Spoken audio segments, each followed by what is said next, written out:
So as I welcome everyone, my name is Josefa Domingos. I'm a physiotherapist that has been working in Parkinson for a couple of years. Besides my physical therapy practice, I spend a lot of time with people with Parkinson outside of the context of Parkinson, of physiotherapy, which actually helps me, I would say, understand better these cognitive challenges, and not only, and motor challenges, of course, that affect people on a daily basis. So sometimes I will usually say I'm like the worst friend you can have, because I'm like maybe having lunch with someone. It's like, oh, it's interesting that you should choose to use your fork and knife this way.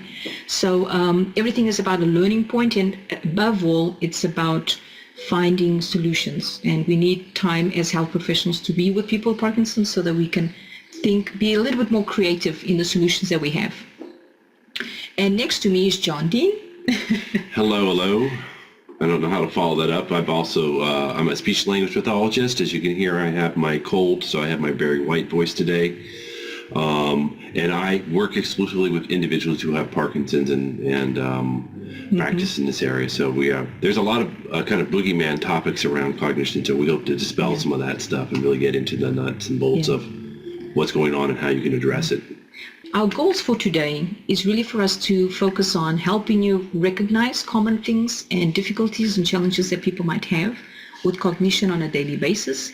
And then above all, to try to focus on maybe how can we guide people to manage this better. So we will try to start off by really focusing on recognizing what would be common situations. So we think about what we know is many people with Parkinson function normally with good thinking capacities. Okay?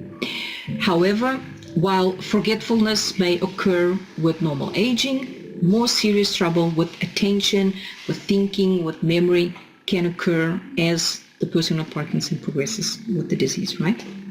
So cognitive things that you might, I think one of the biggest challenges is how cognition might fluctuate throughout the day, or even different on one day than another. And so that makes it a more intriguing and challenging way for us to manage. So you might things like paying attention when you're talking in a group or to a conversation, remembering medication or some consultation. People are usually very fearful of forgetting something important. As you can see, like going to the most common one would be and this you don't even have to have Parkinson for this. You go to the fridge, and what did I come here and get? So in Parkinson, you'd have more situations like I go to the room, I see that I'm going there to do something, but then suddenly I see something else that triggers a memory of something that I should have done in the room, so I grab onto that. And then I go into the kitchen, so these type of challenges where I'm trying to make decisions and thinking might be more compromised.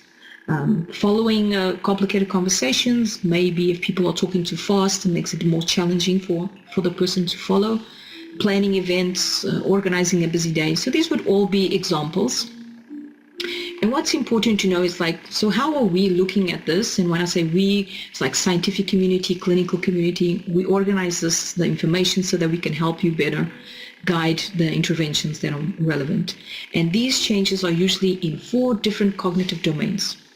There might be different types of classifications out there. Professionals might have different sources of information, but what we're going to do, we're going to just go through these four domains and try to give you examples of them and ways that you can recognize those difficulties. So let's start off with language. Yeah, when you talk about language, there's a lot of intersection between cognitive components and then all the components of communication that may go alongside of that. So I'm going to pull that slide there real quick. Mm-hmm. So I'm not going to worry about the stuff in the yellow boxes. We've talked about that in the past, but that's all about producing speech sounds. But when you look on the left, when you look at the blue items, you see all these factors that are focused on language production. So you have memory and attention and word finding as being really cognitive, and then some of the motor planning and the changes in pitch and the nonverbal stuff we do with our eyes and our other ways of communicating. And those are the things that can be really influenced by changes in cognition. And particularly when you're dealing with memory and attention issues, as Josefa was referring to before, it can be something where just simply paying attention during a conversation or paying attention with some distracting stuff in the background. But other times it actually translates into an issue that I think I hear from almost everyone I've ever talked to with Parkinson's, which is a word finding issue. So word finding problems, that kind of tip of the tongue where you're trying to find the right word and it's not coming, it's so common in Parkinson's that I kind of look at it as a hallmark of the disorder. So you have this situation where you're talking and you're trying to come up with the word and it's not happening very quickly. That's annoying. That happens to everyone. But we all seem to notice that the words eventually come back pretty quickly. It's not a matter of being gone forever. When we look at this from a research perspective, we see things in when you're doing an analysis where there may be more pauses, there'll be fewer words a minute. That's different than the slower speech that we might also expect. But it is one of these things where it's noticeable. And then for people who have undergone deep brain stimulation surgery or DBS, that also may influence us a little bit because it influences what we call verbal fluency, naming ability. Good. Now, what I can share with you is how people report this is like some people get really annoyed that others are filling in, right? So I can't remember this word, someone's filling in. And then other people actually find it useful. So it's, when we think about ways to maybe manage it, is like, make sure you recognize if it is a source of frustration when people are filling in, so that you can maybe have that conversation with the people that are closest to you regarding, you know what, I prefer to let it go than have you always filling in, because then it's the risk is self-esteem and self-confidence in talking, and so people will tend to talk less, right? You agree? Yeah, I mean, I think this is part of the negotiations that you have to have, especially if your care partner or people who are close to you is, maybe, if I'm struggling for too long, you'll fill in, or maybe if I give you the look, give you a little sign, that's that nonverbal communication we're talking about, then I want you to fill in. But frankly, a lot of conversations, we spend a lot of time before we start our online classes. We usually hang out with some folks and talk, if we like to. And usually the problem that you can't find the word you're looking for isn't mission critical, so you can move past it, or you can talk around it. Somebody was trying to tell me about Cambridge in Boston, but they couldn't go. It's like, MIT's there, Harvard's there. It's like, oh, you mean Cambridge. So you can work your way around it. But if you have a situation where maybe someone's trying to fill it in too often for you, or maybe someone who doesn't know you is filling out too often for you, you can give them a little sign like, hey, I'll handle this part. I'm still communicating here, and that's okay. And someone is asking us, does DBS make the word finding issue worse? Not specifically, although, welcome to Parkinson's, anything can happen, but specific to deep brain stimulation surgery, changes in naming ability are somewhat changed very mildly, and I want to be really clear. We just did a lecture on DBS last week. Actually, I want to be really clear that DBS doesn't seem to affect any other cognitive domains, but when they do what's it called, a semantic fluency and a phonemic fluency, that means coming up with words in a category and coming up with words that begin with a certain letter, there are some changes. It's very mild. It's not enough to say, oh, DBS is off the table. No, but it is there. I was actually thinking, thank goodness we don't go around in our days naming categories. Well, I mean, that's so reality too. Dean. So it's not something that we're going to do in our daily life, so we don't have to worry about it. Give me 10 words that begin with the letter F, you're fired. That's never going to happen. Yeah. You might actually see that like in exercise as we're combining with cognition. So you might get some stress from the therapist to do that. But for daily life, maybe the relevance is less. Especially because you can navigate around it so easily. Yeah. Mm-hmm. So the implications for communication with these language-based changes are going to be difficulties when you're switching topics. It's kind of keeping track, and some of that has to do with the memory part of that and the attending, especially if you're in a noisy environment. If you're in a situation with a lot of background noise, and sometimes noise is visual. It's just people walking back and forth. So that might be an area. Non-literal translation of a phrase can also be more difficult. And there is some interesting research on changes in being able to understand kind of social cueing, social facial cues, and that kind of stuff like that, the emotion recognition.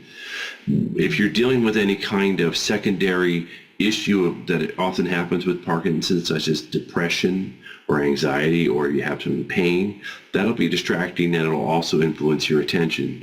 Your ability to maintain focus and attention is very, very important. Anything that's going to influence that is going to have an impact on cognition. And then I've already said something about group settings and public environments. But one thing I'll say is it's okay to, shop with your feet and go to places that are better set up with quieter spaces. And if you're in a noisy environment, it's good to be able to find a place that's a little quieter. Don't be next to the bathroom or wherever they're coming out of the kitchen. Give yourself some room. You deserve it. Just tell them that's what you want. So I think after trying to communicate so much, the mental fatigue, right, will influence how you're thinking, and you become slower even in what you're saying, because you're already so tired of trying to filter everything that's happening around you. Yeah. I mean, that selective attention is really what we're getting to. That can take a lot of energy, and that energy really is in the form of like glucose in fuel. Okay, so someone has another one here. I'm just making sure we keep after. You got that for it? So we're going to be dividing our attention as we jump into the chat and come back to what we are saying. So bear with us. That might... Yeah. We want to make sure we're hitting the topics here. And someone says, my wife and I have a sign. I give her a tugging on my ear that I'm stuck. And I think that's exactly right, Greg. Oh, that's lovely. Yeah, that because, I mean, sometimes you want the help, sometimes you don't. I think it'd be great if we would train people who don't know people with Parkinson's that, hey, don't just jump in there and fill in the blanks, because people still want to communicate. But if you got something with your spouse, that's right on. That's a great way to do it. So when you're talking about the ways to manage this, I'm going to move this out of the way again here. Mm-hmm. I think the one thing is reinforcing the ability to improve your volume. And you're like, well, wait, but we're talking about language. And it's like, yeah, okay, it's really interesting. What I notice is that when you have to fight to be heard, when you have to spend a lot of energy and you feel like you're shouting, which is what usually happens when I begin treatment with someone, that means that you're expending a lot of focus and energy and attention on that. So if you can improve your volume and then get ensconced in that new way of speaking so you don't use as much effort and you don't use as much attention, it helps improve that word finding. It helps improve many other aspects. Mm-hmm. You can augment that with technology. There are devices that will give you a passive cue with some volume. It uses a reflex. There are ways to use speakers, especially in noisy environments. Sometimes I like those. If you're at a big family gathering, a speaker can be a little portable microphone speaker can be helpful. And then here's something that's really important is not to neglect the potential for vision and hearing loss, because if you're not seeing as clearly because of changes, or even it could be cataracts, it could be a lot of other stuff, or if you're not hearing, there's a lot of energy that's focused on listening and getting the words to be intelligible. So one thing I like about those, and we'll get into it in a minute here, we'll go into the next slide, is that you can fix that very quickly. So just to kind of close this part with some basic communication tips. Smaller groups, quieter locations, anchor the topic and revisit it. Don't assume that everyone remembers what we were talking about 5 minutes ago.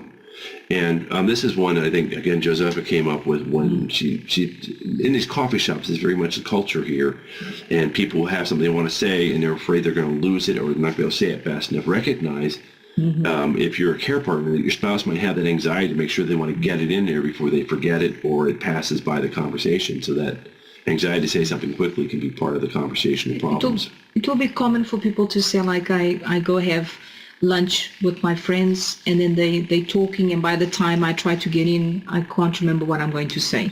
So and people that are speaking well tend to talk more, and if you're having more difficulties with the talking, and so it even makes it more challenging if the other person is just ongoing talking, so they don't have that space in between where you can comfortably come in. How do we get around that is quite a challenge, because I think it's about human behavior, and if you have friends that are more anxious, they will tend to talk more. So I'd probably look out for friends that actually know how to listen, which listening is quite a challenge for humans. But I would say just notice the personalities, and maybe you can have that. As I said, if we are really friends with someone, we can really give them tips, because most of the time people, they want to help, they don't know how to. So I will usually recommend, and suggest when I'm working with someone, just try to tell people how you need it. And you might not be aware of this. So I mean, this is where these educational programs help you out, because it's like, wait, I'm still speaking or something like that, or you have a cue to come in. But it's really a cognitive related issue of when do I come in? Has that person stopped talking or not? The other person might feel the silence is too long, so he starts another conversation. It's bilateral. The problem is on both sides. Well, and again, I mean, when you're working with a speech language pathologist, working one-on-one, they might give you some of these kind of cues and tips to like, hey, I'm still talking, or I want to come in here, and this could also be with your eye contact. That's why we focus on those kind of things in classes. So those are all ways to introduce yourself into the conversation and not get overridden by someone who talks too much. So I would say that the biggest probably tip, and I wish we could teach this to the whole world, is just time, right? If we give people time, people get there. It's how we learn.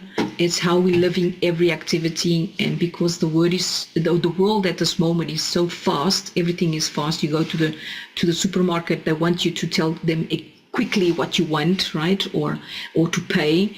And that obviously compromises speed, not only motorly, but cognitively as well. So it would be nice if we had just a little bit more time for each one, or tips to give people. Whoa, very interesting. A question in the chat. Maybe we should just read it. Oh, sure. So we share with everyone. I'm currently living with a Venezuelan family who is just learning English. I speak Spanish, but Venezuelan Spanish is very different. Do you have any any suggestions for communicating across the language barrier? Yeah. I can share with you, because I have people with Parkinson that I treat that speak different languages, because I'm from Portugal, but we get people from all over. And it's fascinating, like the attention when they're speaking in another language. If it's not your first language, you tend to do it slower, to be able to, because you're focusing, you're thinking on the words that you're going to say. And when you're speaking in your mother language, you speak faster. So again, probably to be able to go around this problem would be the speed to which the words are said. Because some languages are really fast. It's the amount of words that you say in one sentence, right? You mean like Portuguese? Portuguese is really fast, especially Portuguese from Portugal, European Portuguese compared to Brazilian Portuguese, it's like night and day.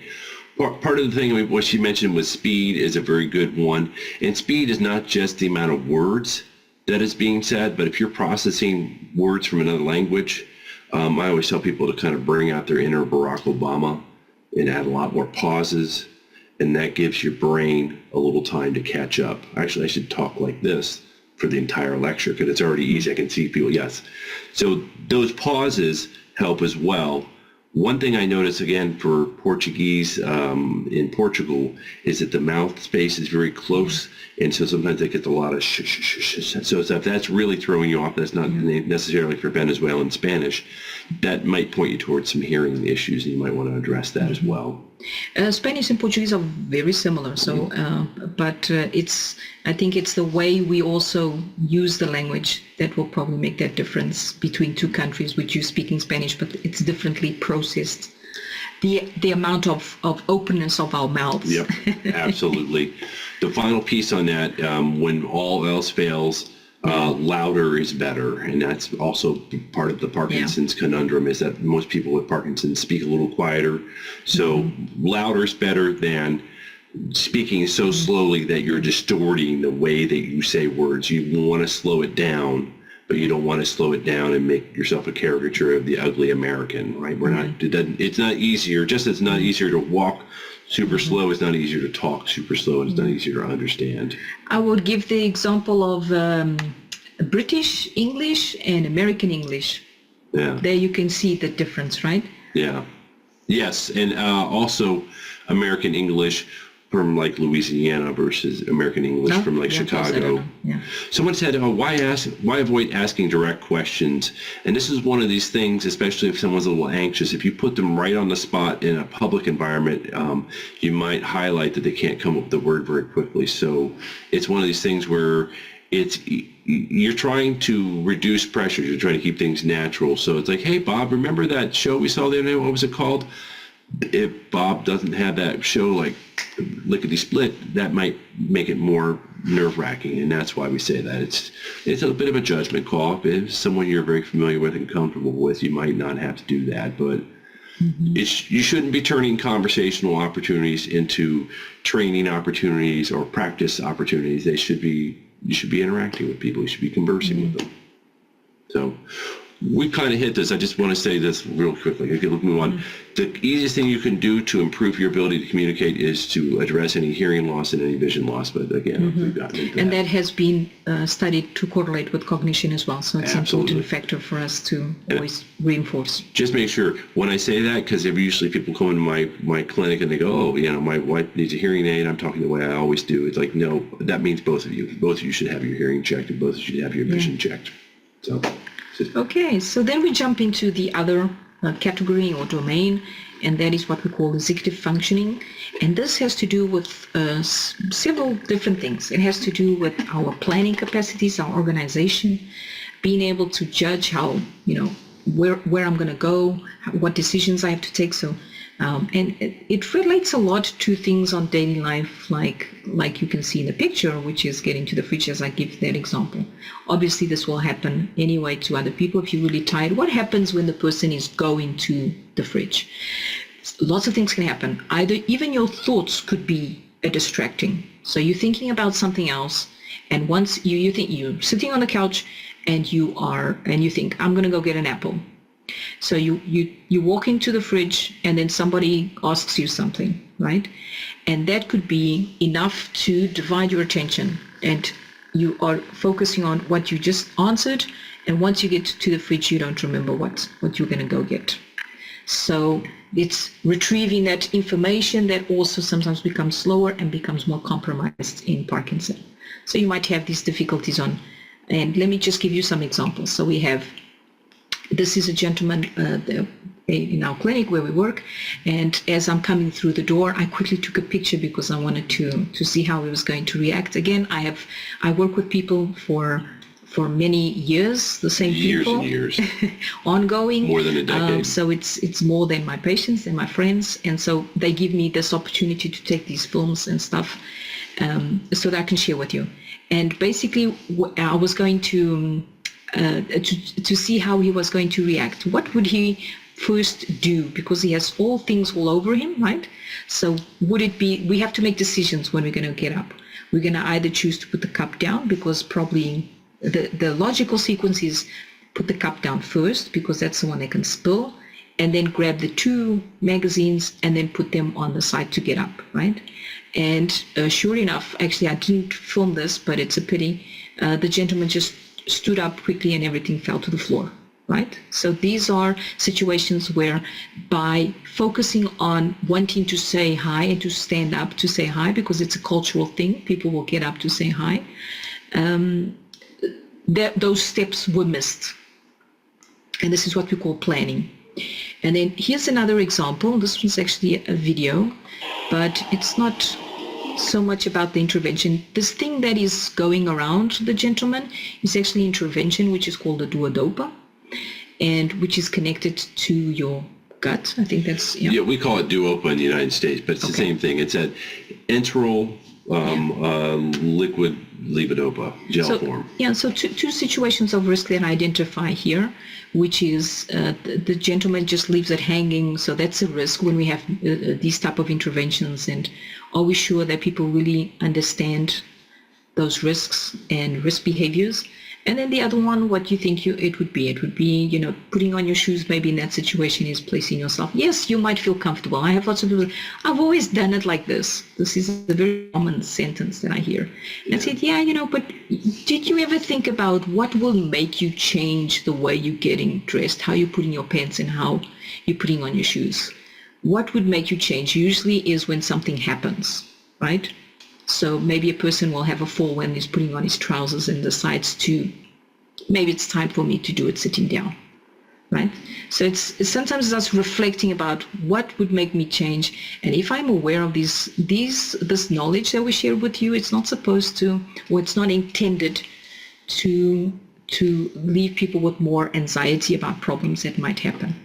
It's about stimulating good sense and reflection, about there are risk situations that maybe we don't need as we get older, and specifically when we have Parkinson. So here is just like, if I can be in a safer situation when I'm sitting to put on my shoes, maybe it's worth thinking about it. Sometimes things happen and we don't expect it. So this is another example. This was a gentleman that is doing his warm-up at the clinic, and I'm just there organizing the things for the session. And then suddenly I see him doing something strange. I said, is he trying to invent a new exercise or something? I'm trying to understand what is he doing. And it's actually shortened. And so what he's actually trying to do is trying to push up his socks, because something happened to the sock and he's trying to take it out. Can I predict this as a a clinician or physiotherapist, whatever? So sometimes things will be done without any logic, right? People will try to solve a problem. What I often say is quickly.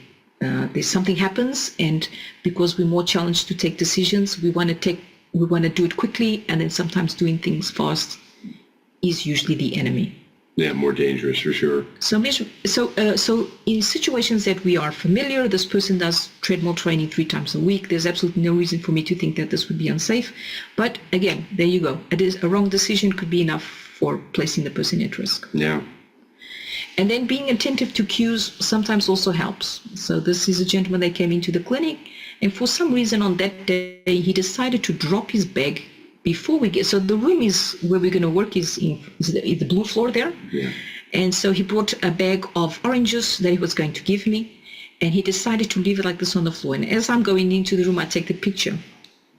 And this already gives me a cue. On this day, this gentleman might not be so good, right? So when I say there's specific days, there's specific hours, and where maybe the cognitive status and alertness may be compromised, I think it's important to understand that. Sometimes it's related to medication time. Sometimes it's because he just had an argument with his wife, and so he's very upset, and so he's not making the best judgments. So this is very impulsive behavior, because normal behavior would be to have taken this inside the room and put it on a chair, right? This is another interesting example. The gentleman is putting on his shoes, but I am actually talking with him. So he's been like, wait, what should I be doing this? So it's making it harder for him to focus on what he was doing by being distracted. And this is sometimes important to tell the family, because the person is trying to put on the shoe, and imagine the wife saying, don't forget to do this, and we have to do this, and we have to come around, right? So there's a lot happening, and the person's still trying to focus on, and who here thinks putting on a shoe is simple, right? It's not, right? We have to. And so what happens, I wanted to push it forward because, let me see. Oh. It's about 2 minutes in, right? Yeah, but it's not giving. Keep on to your right. Yeah, there you go. You got it. Almost. A little bit more. You can do more. Oh, it's weird. So what happens is I say, okay, so, and then I distract him in the moment where he actually finishes, and then for some reason, without really understanding why the distraction is really severe, what happens, he actually takes his shoe out again, right? So severe situations of distraction, this would be an example. I want to take the sound out. I'll see if it... But just for time's sake, I'm sorry, I'm trying to push it. But yeah, so we're talking, and then he forgets that he was taking the shoe, and so he takes that out again. Okay, I saw a chat in there for a second. Okay. Good time to hear, okay.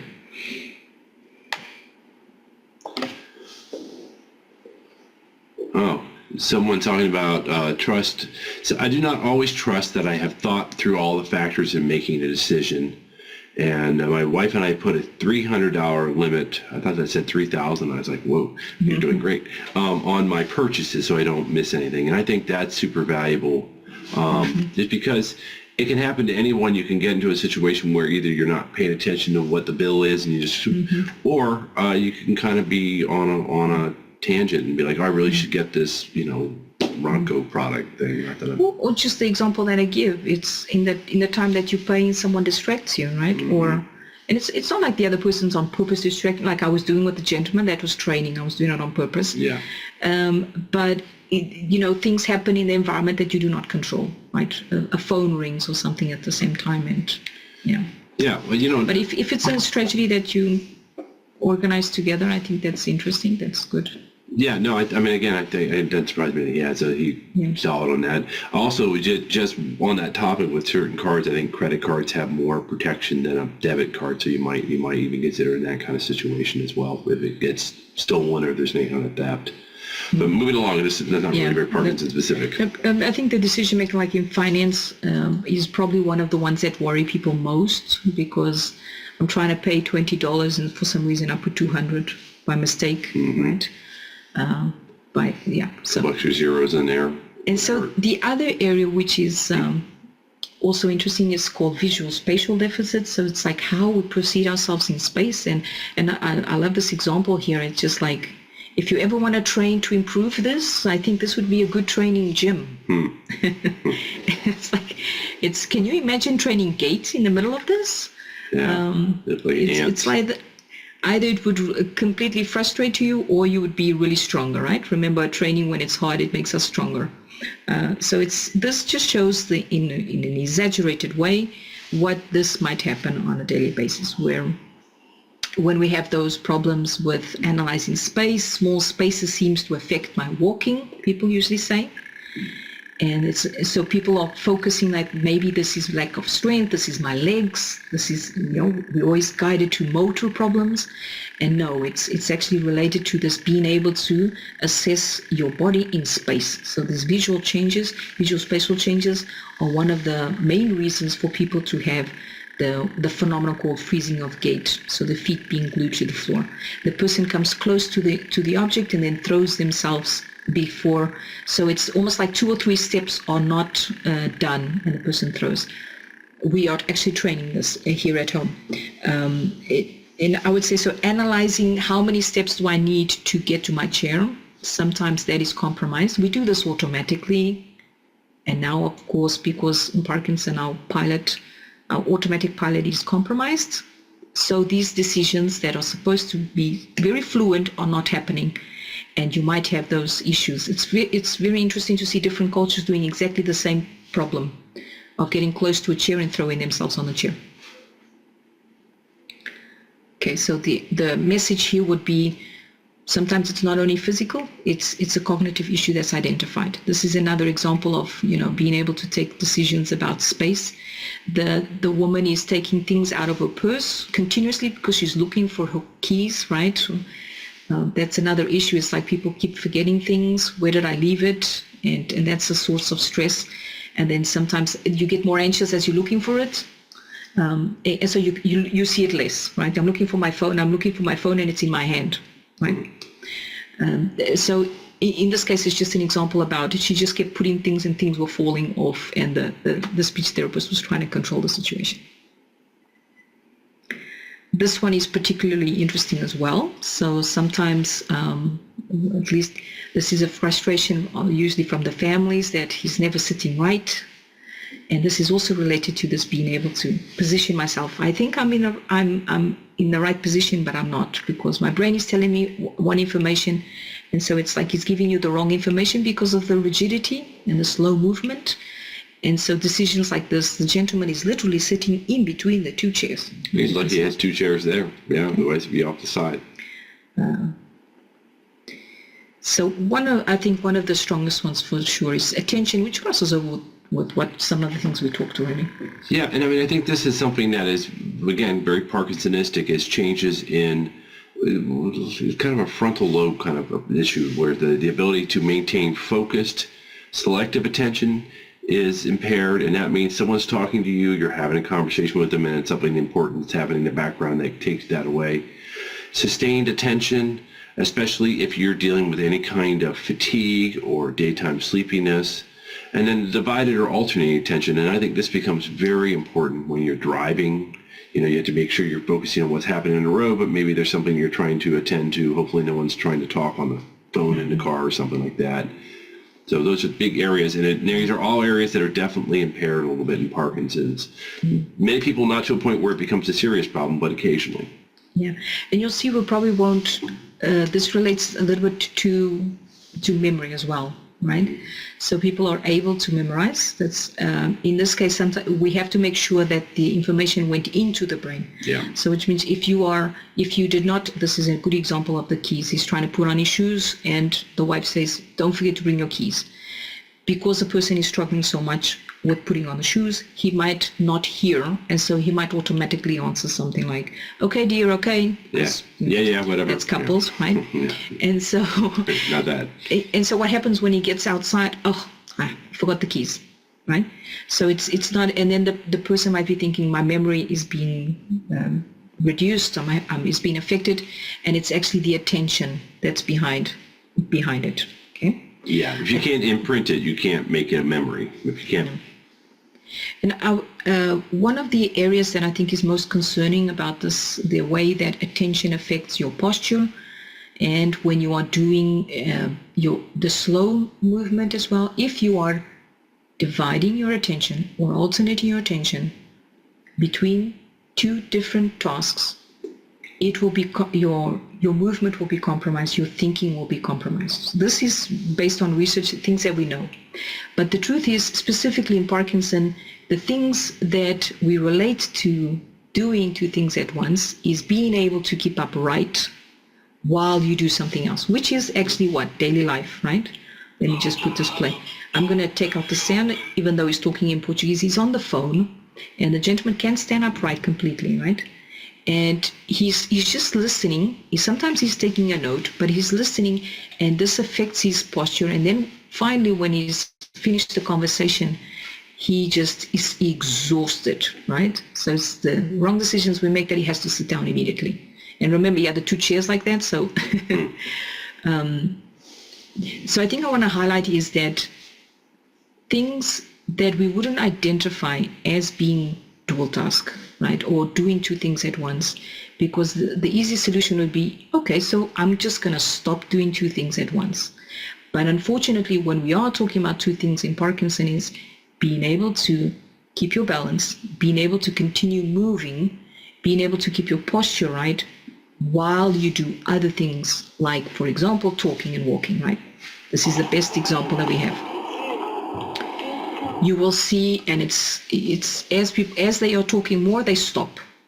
So this would be a typical test that you can see. Maybe I'm walking slower. Yeah, you're walking slower. And when someone is talking to you, you tend to stop to really make your point. So if you are favoring what you are saying, in terms of you're really interested in discussing something, then you might actually stop. If you are not, then you are able to keep your position. You're walking. Like the gentleman, look at the decision he makes. A bicycle comes, he decides to go up through the mountains there. You see the risk behaviors that, and if you see the woman on the left, she has more balance issues. The gentleman is actually running. It would be common in my culture for people to go only onto one side. So this type of behavior, physical behavior, is not usually normal.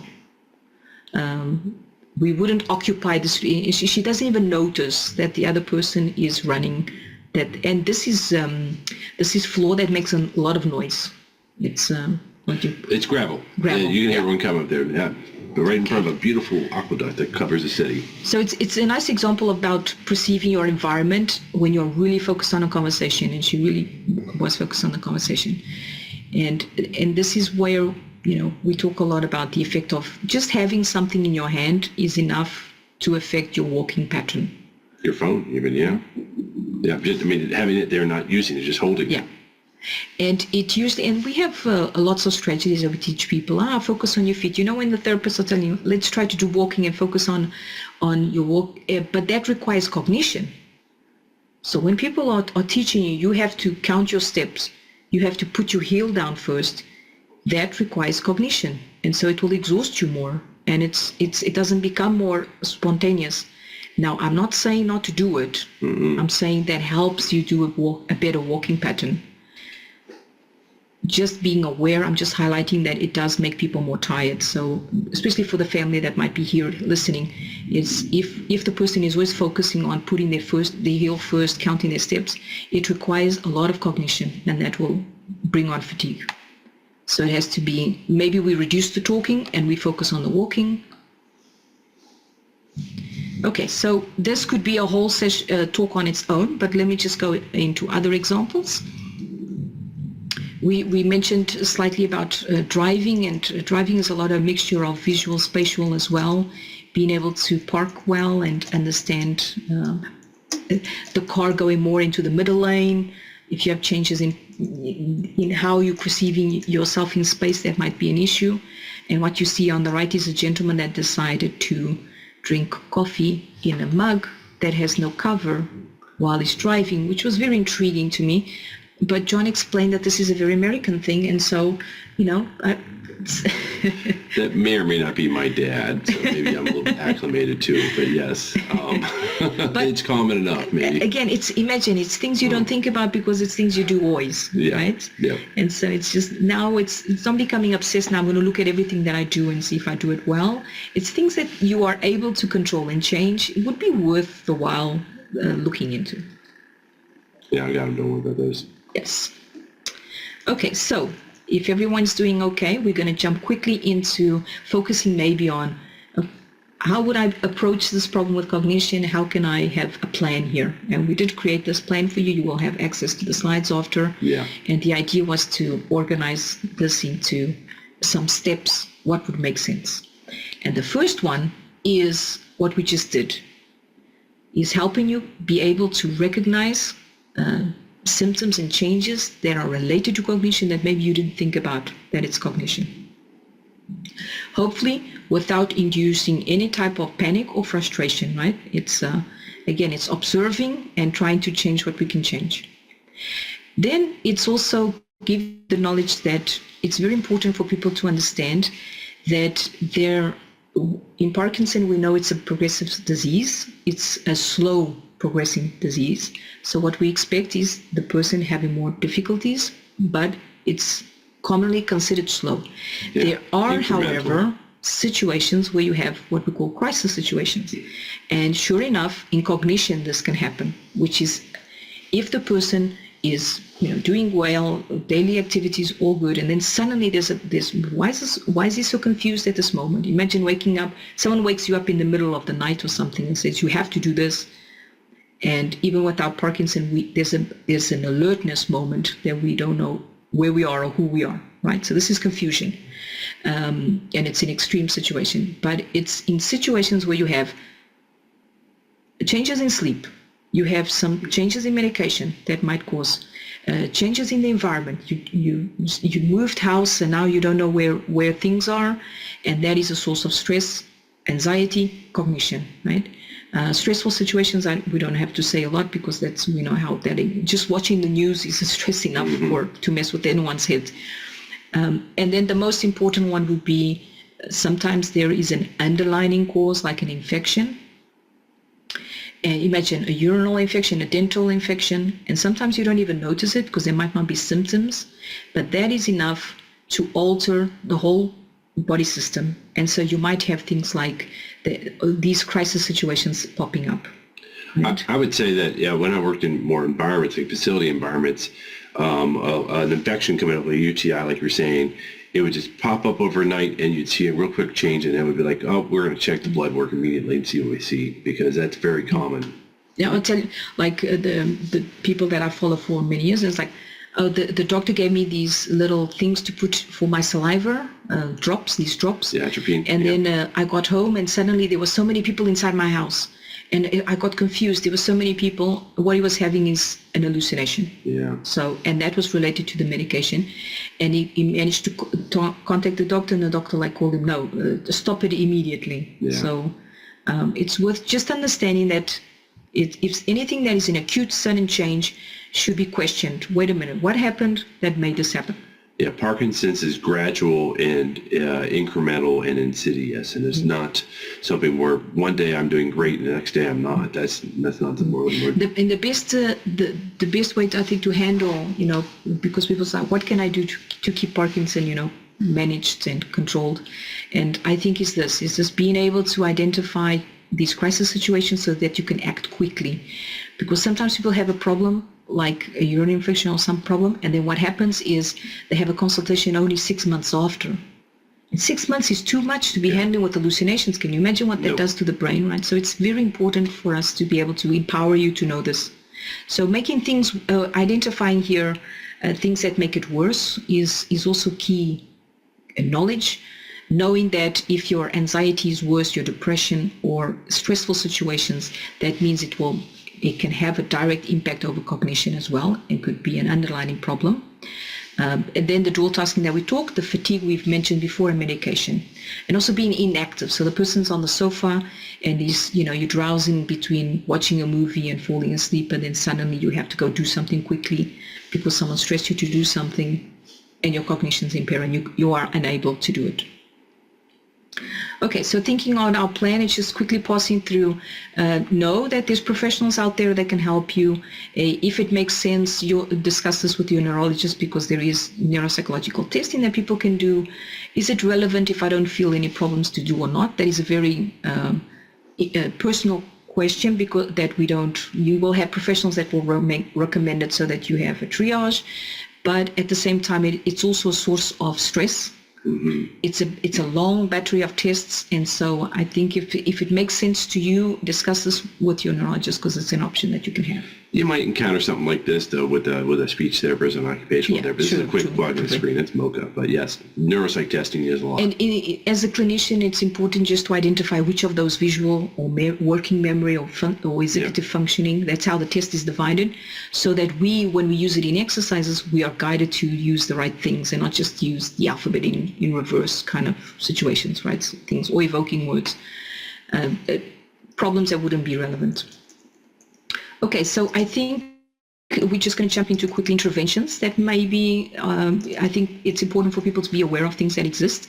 There is cognitive rehabilitation that people can use if they feel that there is an issue. And this can have different forms. It can have either you're working with a neuropsychologist or a speech therapist and you're working on cognitive tasks. That's pencil and paper. But it's gaining other forms because of technology as well. More functional stuff that you do too, Yeah. I was going to put it they use the computer nowadays, so it's not so much paper. And then there's the occupational therapists usually do a lot of cognitive training as well, and it's more specific to daily activities. So they can teach you like these strategies to remember if your stove is switched off or something like that, so that you feel less anxious that you're going to forget. It's a visual cue that will help you. Yeah, like that one worries me already, unless it's on. I think it must be on. That you left it on, exactly, if they're not all green in line.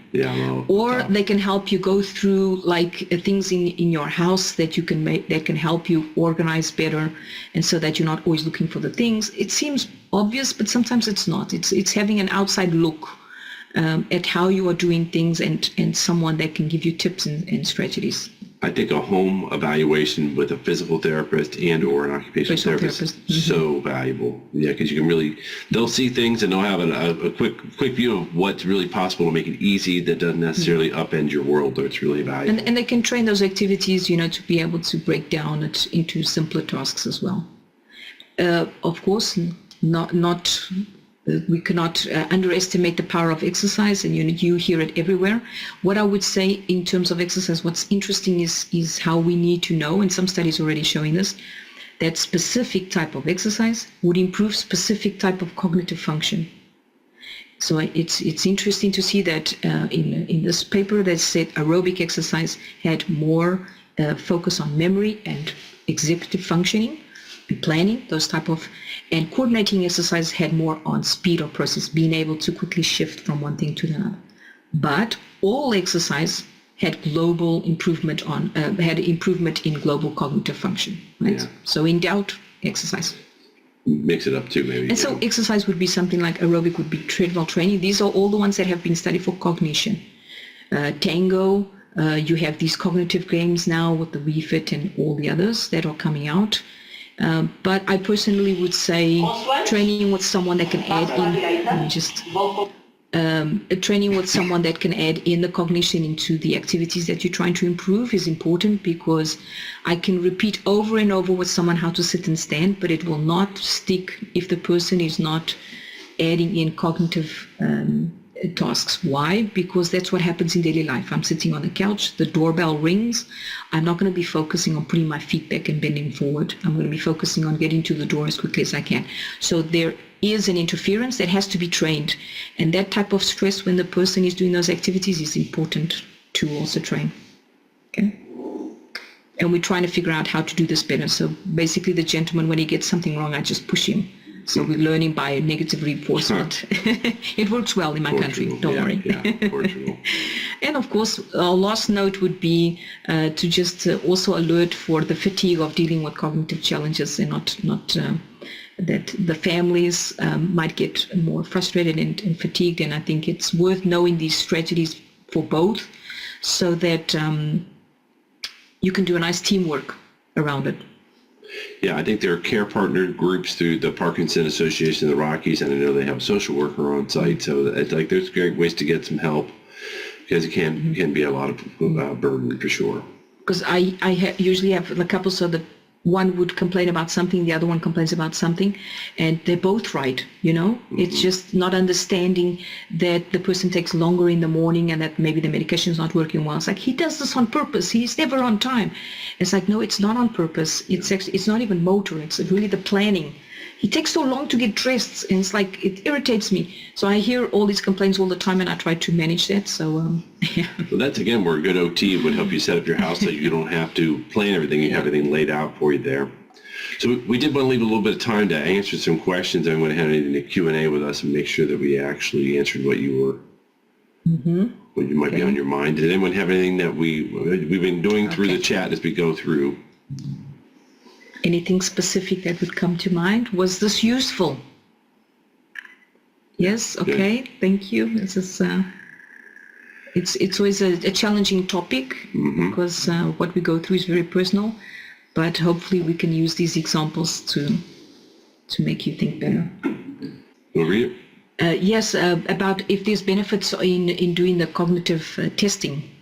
It's a good one, because I had several people that undertook it, and it was a source of stress, as I mentioned before, and anxiety. And then the doctor's always asking for 6 months, so why don't you do a neuropsychological test? And the person is asking, I don't understand why I'm doing this. Again, because there are changes, you're monitoring the change. But what if I had to be very direct? It's like, are you doing everything that you can against a certain problem? Based on the best knowledge, what we know that people can do is the exercise. That's when we do tests, is to identify a problem and then to guide people to the solution. So maybe I'm not so direct, because there's a yes and a no answer to that. And most people are influenced by their health professionals. So imagine if your doctor asks you to do it, you probably will say yes. Most people will say yes. Yeah, if there's an advantage, it depends how much you like to monitor yourself. Well, and I think that gets it. If they're trying to do it more than once, it might be to see if there's a change or no change. And sometimes early on, it's good to get a kind of a bellwether in and see if there's any changes later on. Another time that cognitive testing and neuropsych testing and neuropsychological testing would come into play is if anyone's looking at deep brain stimulation. They're very careful about choosing the proper candidates, and so they'll look for that. And if you don't do amazingly perfect on it, they still have other options with DBS, but they want to know kind of what is possible. Again, that's a grueling situation, but it can be valuable. Okay, just making sure we're not missing any other questions in here. People were asking before, this will be available on the Parkinson Association of the Rockies website on their YouTube channel. And you'll be able to watch it again there, or share it with anybody who needs to see it. Okay, we have a question here. I have 16. Remember, you can unmute and say it. Yeah, you can also use that. Yeah, we're not banning you. Okay, I have 16 stairs to the second level of my home. So I put an object, dolphin, statue, seashells, so that I can see it on every third step. Is that so that you remember it? What? Yeah, I find that helps me to focus on how many steps. We people with Parkinson's have trouble with repetitious movements. Yeah. You know, and I'm halfway down the stairs, and how many more stairs do I have to go? So an occupational therapist gave me that idea, and so I have little seabirds and you name it that I rotate around, and I put it on every third step, so I know just keep. I have railings and all that kind of thing, but keep looking at the next one. It'll get you to the next one. Oh, look, here I am at the top. Yeah. And I haven't fallen or anything from that for 3 years we've lived in this home. That's a nice naturalistic solution too. It's very. I was going to validate, John, what it's like the repetition when the doctor asks you to do this. Yeah. And so what happens is he's testing how it breaks down the movement as we repeat a movement. But curious enough, when we are cued, we are able to keep the amplitude, and so that's the use of the shells. And in the steps, usually people have more difficulty walking than actually going up steps, because the step on its own is a cue, right? And where I see more problems is usually when it's at the end of the step or the last one, because that's when already you're going to change your pattern of walking. And so you're taking a decision there about changing the height that you're going to use. And that's where problems usually happen most on stairs. You feel that? So at the end, the last step is usually the worst. But I do think it's a very interesting trick. So it's increasing the focus using a cueing strategy, which is the shells. So you don't get lost in it. Yeah. I do love what you said about how when we talk about bradykinesia and small movements and stuff like that, we usually think, well, it's not just small movements. It starts off big and it gets less and less and less. Just like oftentimes people, if I can cue them, they'll talk louder, but as they go on, they get a little quiet again.